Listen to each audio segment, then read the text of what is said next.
I pushed for the approval of the credentials of the 2 incoming members because considering the fact that we had, and that's where we are now, several members of parliament traveling.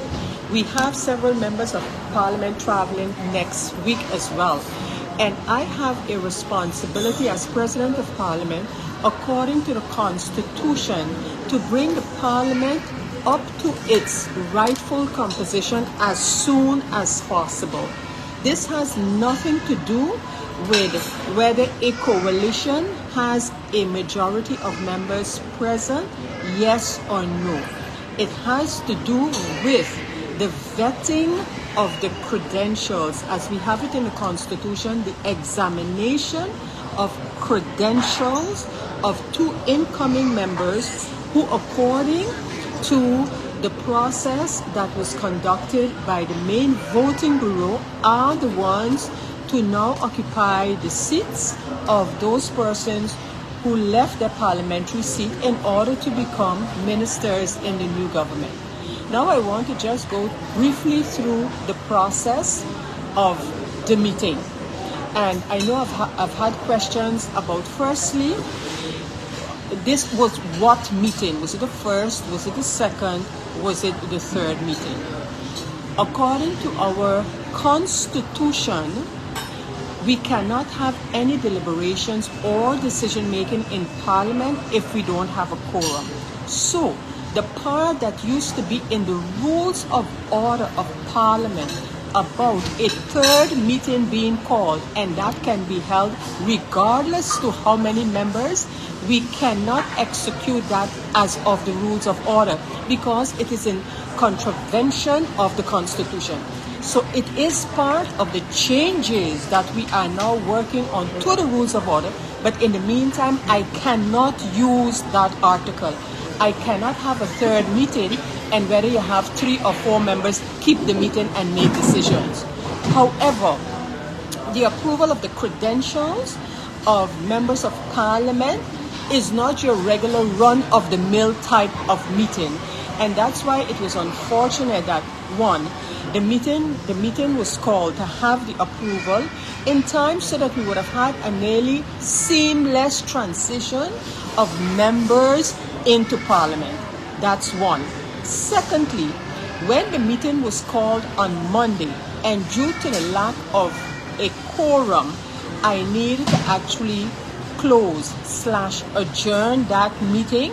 Several members who were not present for the beginning of the meeting indicated that they would attend the meeting if I was to reconvene in a short period that same day, yesterday, Monday. And that is what happened. The law is pretty clear. Article 45 of the Constitution states that we need to have 15 members of Parliament. As we all know, we have a new Prime Minister and we have also a new government, of which Luc Mercelina is the Prime Minister and our former Member of Parliament, Grisha Heiliger-Martin, is now the Minister of TIA. So 2 places are currently vacant and need to be filled by Brugge and Kotay. So for that to happen, the credentials need to be reviewed. At that point, we don't need to look at it from coalition versus opposition. We need to look at it as Parliament functioning at its max capacity. And for that to happen, all members of Parliament that took the oath in front of the governor need to take their job as a member of Parliament serious. We don't need to look at from which camp you are. No, we are all a member of Parliament, and I would like us all to work together to make sure that those credentials can be approved. Because without functioning at a full capacity of Parliament, we as members of Parliament cannot do our job. And I believe we need to focus on that matter.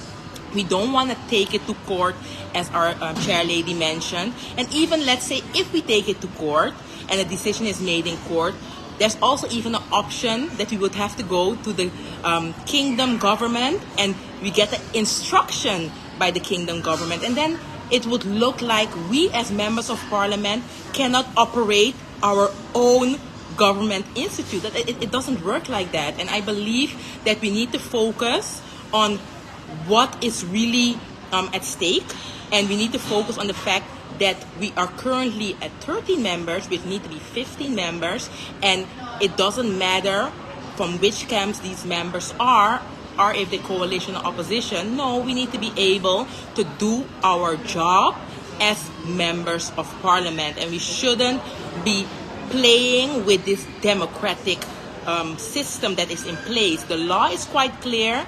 We ourselves were, before being a member of parliament, our credentials were reviewed by the previous members of parliament. So it's something that needs to take place. And for us to delay that process for whatever reasons, that's putting our country at stake. And that's not the way we as legislative body, the highest body of country, should be operating for country St. Martin.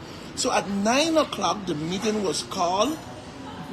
My person, Emmanuel, was there at that meeting for 9 o'clock. And I want you all to understand the gist of it. So here comes 9:30, because after 30 minutes, right, the chair lady would have to say, listen, whether this meeting would go on or not, whether we have a quorum for it to go on or not. And this is the part that people didn't know, because the narrative given is that this was the meeting and individuals wasn't there. No, that's not true. That's not true. The first meeting at 9:30, the members were there in terms of my person, in terms of Kevin Mingret, in terms of MP Westcott, in terms of Melissa Gomes, in terms of Shamila Roseberg, was present at the first meeting, which started at 9 o'clock. When the chair lady closed off the meeting at 9:30 is when the other members of the so-called Super Chicken 7, whichever you want to call it, came in running. And the chair lady said, listen, I will reconvene another meeting if I can get your cooperation that you will attend. And they said, yes. Former minister and now member of parliament utterly said, look, I am perspiring, I'm sweating because I run to come to the meeting. That's what he said. Akeem Arinel said, yes, I will attend the meeting because I am there. So they said they will attend the meeting. So I said, Madam Chair, I have a doctor's appointment at 1:30. It's being held for me right now.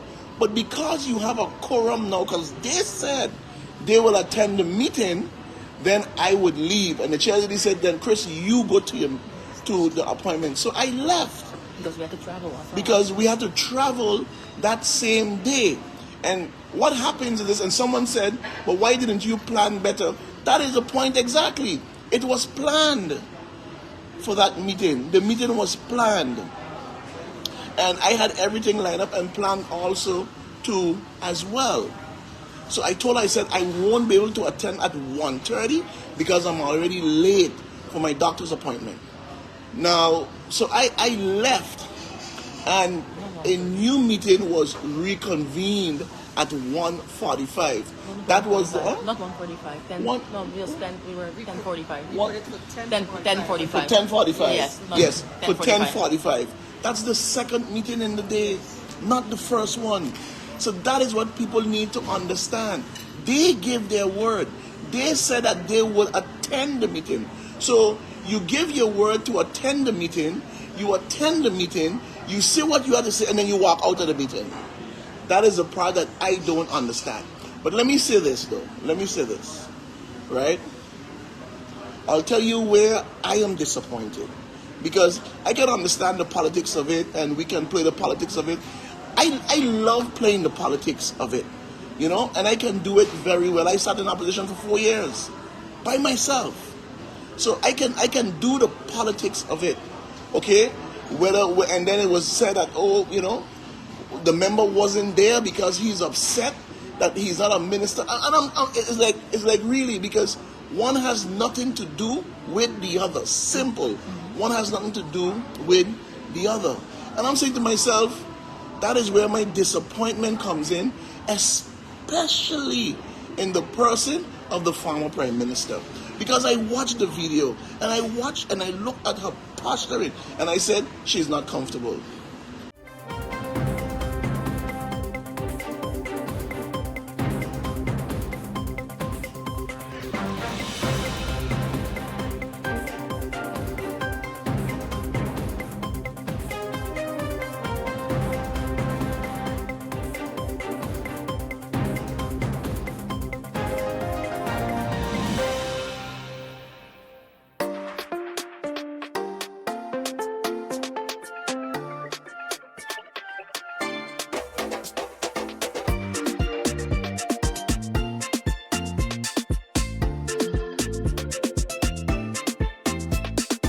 For all of life's twists, turns, and defining moments, RBC is a blend for all of you.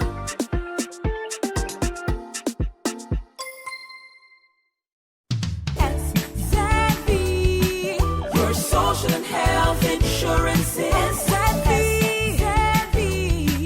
your social and health insurance. Are you SXV insured? Do you have a valid medical insurance status?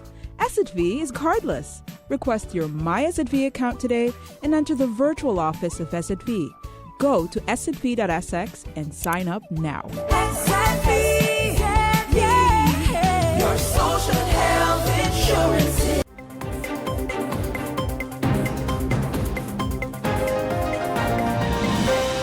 First things first, it needs to be known that His Excellency Ajamu Bailey is not a politician. No one voted for him. He was appointed to the position that he's in, and he represents not the people of St. Martin, but he represents the king. And in addition to him representing the king, no way, no how should he believe that he is the vanguard or the holder of morality in this country. He's not. So with that being said, I believe that the governor is wrong in his position, and it's only going to get a little bit more, how should I say, intense in the discussions with what is happening right now and what we are reading right now. I have remained quiet. I have remained silent in this whole discussion because I told the Honorable Prime Minister, Dr. Luke Messalina, that for me in this whole process is one thing, is that it should follow the course based on the law. That's all I'm saying. Leave the process go through as it is. And the position of the governor is simple. You receive 9 LDAs, you refuse to sign 2, and if you don't want to sign 2, the next thing for you to do based on your regulations, Article 21, is send it to the Hague for it to be annulled. That's what the law states. Yep. That's what it states. It's not for you, the governor, to make up the rules as you go along and decide how it should be, the unwritten norms and the unwritten rules and that unwritten nonsense is what it is, because the question is, who made them unwritten and who wrote them? Who dictate? Who decide what is unwritten and what is the norm? Who decides that? The fact of the matter is that there is a regulation and there is a law. And the law states, based on his own regulations of the governor, Article 21, if you're not in agreement, if you don't agree, you send them up to be annulled. And that's all I'm asking. That's all I'm asking in this process. So you want them to be sent up to the Netherlands to be annulled? Because he's refusing to sign it. And in the Constitution, it says it got to be sent up. Yeah. Okay, promptly. Promptly. Okay, we are going 2 weeks now since the swearing in. And he's refusing. He's refusing to send them up to be annulled. So what he did is that he sent them back to the Honorable Prime Minister saying, look, listen, retract these 2 LBs and find something else different. So he now, the governor, His Excellency, is dictating to the Prime Minister what he should do with his LBs and telling the Prime Minister, right, take them back and propose somebody else. That's not your decision, Your Excellency. is not your decision whatsoever. It is for the formateur, and the formateur is saying, these are my candidates, these are the individuals I want, and this is what it is. Now he's prime minister, he's saying, no, absolutely not. I'm not taking back anything. I'm not going to do it. You see, but what happens in this case is this. The governor has to sign the LBAs, and he's the first person to sign. So if he doesn't sign them, then Luke can't sign them. He can't sign them either, because he's the first person to sign. And that's the power that he's wielding. That's the power that he's holding on to. Okay? That he's the first one to sign, and I ain't signing. Okay, fine, that's good. It's not a problem. But if you're not signing, there's a next step. And that next step is send them to the Netherlands. To the Netherlands, yeah. Okay?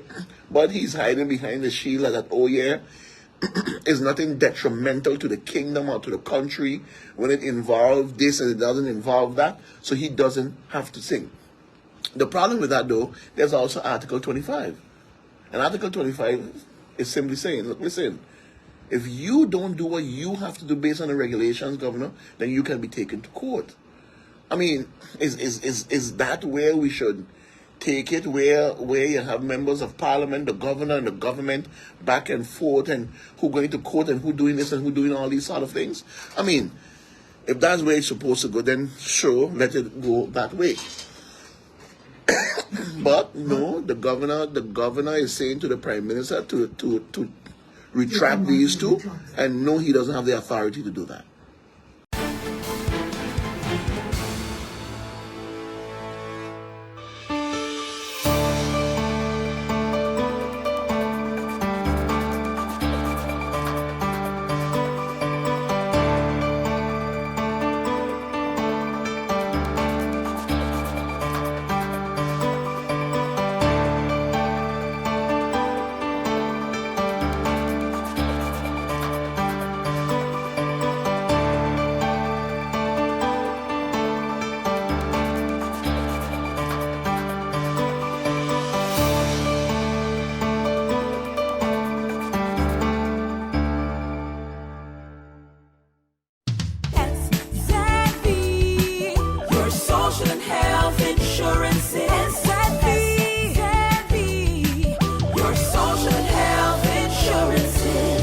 Are you SXV insured?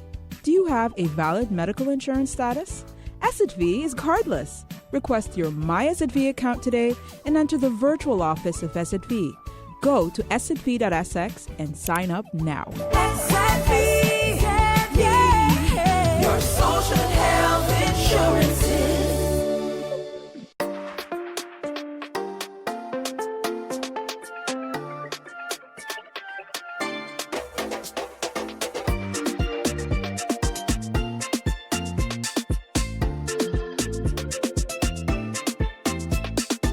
For all of life's twists, turns, and defining moments, RBC is a blend for all of you.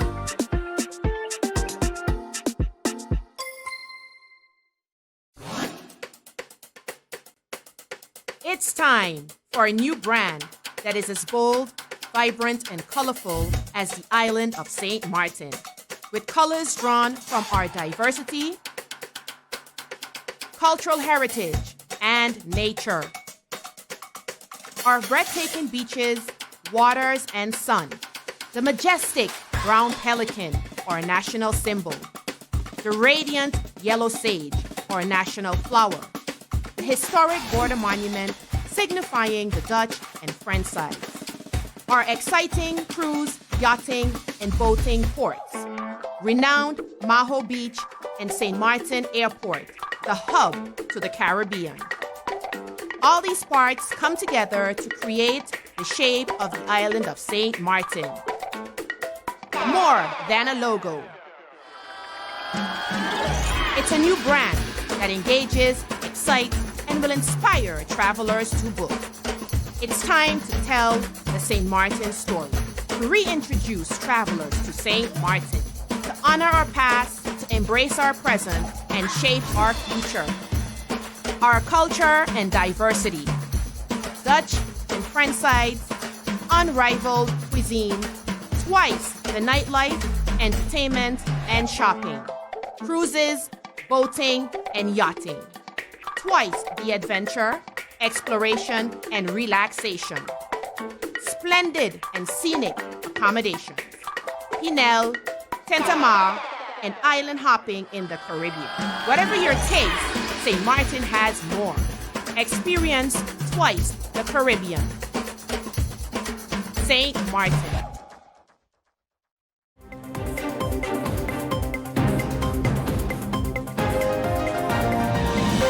Heard a while ago in the speech, for sure that of the Prime Minister, mentioned nation building. Permit me to really speak free. I don't write speeches. The papers I have in front of me are some names, so I don't forget some people I want to recognize. I don't speak. I speak from what I feel. I speak from the experiences.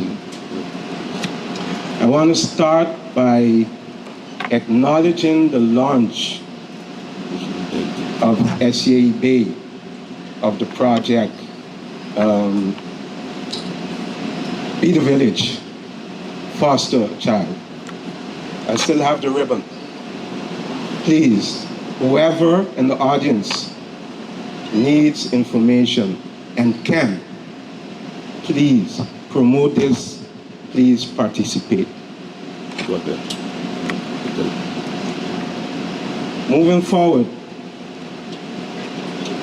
I want to give some examples of how serious we are in trying to build the correct nation within safety and security of this nation. And the examples has to do with achievements that we had in the past months. And permit me to take a little time today. Normally I'm very short and I'm out of here. I need to do this. I have 4 community police officers who studied in Miami-Dade, graduated with high honors. And if you followed the police force of St. Martin, the community, the basis of joining the community, the basis of being part of the community is essential. So I want to ask these 4 community officers to please stand and also receive a round of applause.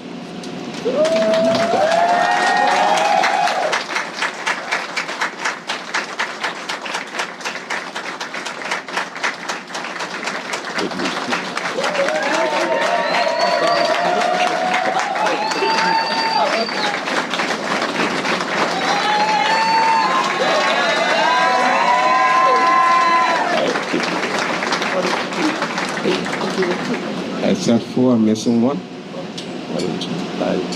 I guess you will receive the applause for him.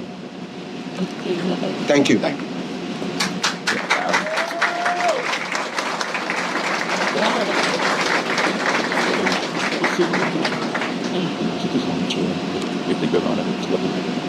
So, in Miami-Dade again, and because of a lot of reports written about police forces in this region, we decided we will become self-supporting. Just like every year, our officers have to be certified in shooting. We have decided to certify our officers also in traffic safety and driving. Every year, they have to do this test.